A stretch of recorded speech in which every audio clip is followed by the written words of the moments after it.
分钟讲清楚一个汽车配置。今天是热泵空调。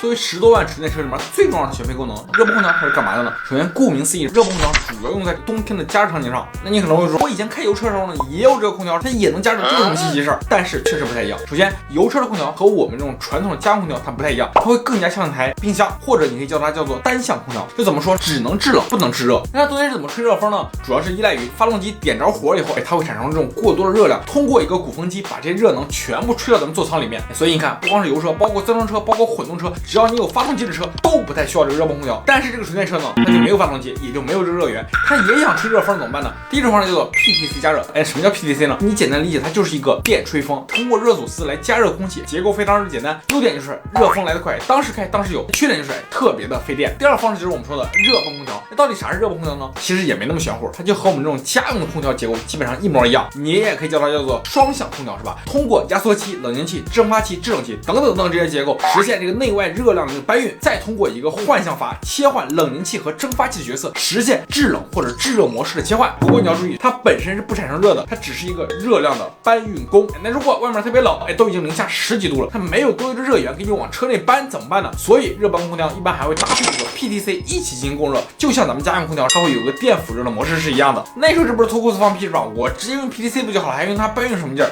但是你要知道，这种情况说的只是那种低速或者怠速的情况下。如果你车一旦跑起来是吧，电机啊、电池啊、电控这些结构总要发热是吧？到时候呢，热泵空调就有能力把这些地方产生的废热，也就是那种过多的热量搬运到你座舱里面。而且最关键是，它比 PTC 是要省电的。PTC 它是1000瓦的电发1000瓦的热，热泵空调基本上是1000瓦的电搬运3到5000瓦的热。所以呢，通常有热泵空调车，冬天能够达到更好的续航，也会有更好的省电效果。那你说是吧？我买车也是带热泵空调车，为什么用起来感觉还是不那么热呢？那原因可能这么几个。第一个就是像刚才说的是吧，你还没有跑起来，还没有多余的热，给你去搬运。第二个就是你的空调的压缩机功率太低了，带不起来。那第三个就是空调制冷剂可能用的是那种传统的制冷剂，比如像 R134A 这种，在零下10几度里面就基本就失效了。最后可能就是你的空调滤芯可能太脏了，是吧？阻碍了热空气的流通。